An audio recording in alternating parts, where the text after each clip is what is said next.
J'habite au Pen Mirabeau, pas très loin de Vitrolles. Je connais les chenilles processionnaires, il y en a quand même pas mal dans la région. Je sais qu'on peut les traiter, il y a une espèce de traitement là sur les arbres. Et oui, c'est un sujet d'inquiétude puisque ça peut être dangereux pour nous et pour les enfants. Voilà. Et quel danger? Vous êtes informé sur ça? Je crois que c'est urticant, il me semble, mais pas plus. Alors, le parc Saint-Exupéry est en plein centre-ville.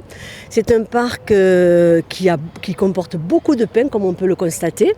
Donc, il fallait vraiment, vu la fréquentation des personnes qui viennent se promener, les enfants qui viennent jouer, il y a une petite aire de jeu, il fallait vraiment qu'il n'y ait pas de chenilles. Oui, c'est gênant déjà pour les animaux domestiques parce que des fois, ils sont attirés par ces bestioles-là et après, ça peut leur faire des allergies. Et même nous, pour les enfants, quand on se promène, ils marchent dessus. Puis des fois, les chaussures sont infectées de ces bestioles. Et pareil, ça peut porter des allergies. Même au sol, rien que là, en arrivant sur mon chemin, j'en ai vu vraiment des belles files de chenilles. Et ouais, il faut les éviter. Pareil, moi, ça m'embête. Je suis avec la poussette, par exemple, je roule dessus. Les roues sont infectées de ça. Et puis, pour les habitants, il faut quand même prendre des mesures pour qu'on puisse quand même circuler et profiter des parcs de Vitrolles tranquillement et sereinement. Les mésanges, presque maintenant tout le monde le sait, viennent manger les chenilles. Donc, on utilise ces nichoirs surtout aux abords, dans les parcs aussi, pareil, et surtout aux abords des écoles.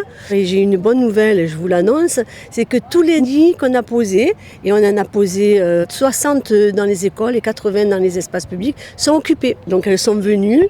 Je pense que c'est une bonne idée, parce que même pour les mésanges, peut-être que c'est une façon pour elles de se nourrir. Donc en même temps, pareil, donc c'est un respect de la biodiversité et de l'écosystème. C'est ce qu'il faut préserver avant tout, c'est pour le bien de tous.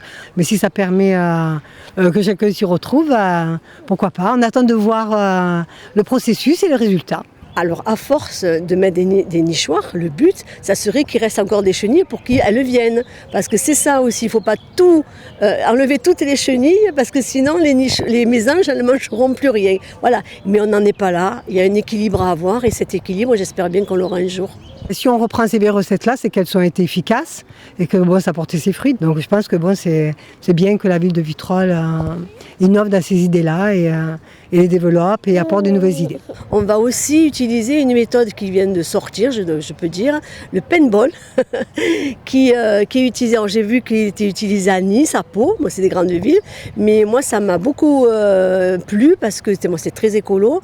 Donc on va venir avec un fusil lancer des boules, des balles de phéromones qui vont dérouter les papillons mâles, si je puis dire, et qui vont plus, c'est une confusion sexuelle, et ils vont plus pouvoir s'accoupler, et donc ça veut dire moins de chenilles. Je me rappelle avoir fait des sujets il y a plus de 20 ans. À l'époque, il y avait un petit avion qui passait avec de l'insecticide. Et oui.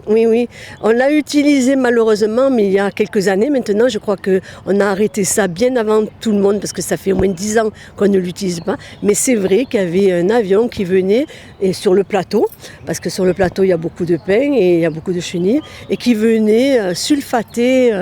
Alors, le produit n'était pas nocif, on nous a toujours dit, et encore maintenant il y en a qui le font, mais moi et monsieur le maire, ce qui tue les chenilles, tue forcément quelque chose à côté, les sauterelles, etc. Donc non, on n'utilise plus ce système-là depuis bien des années.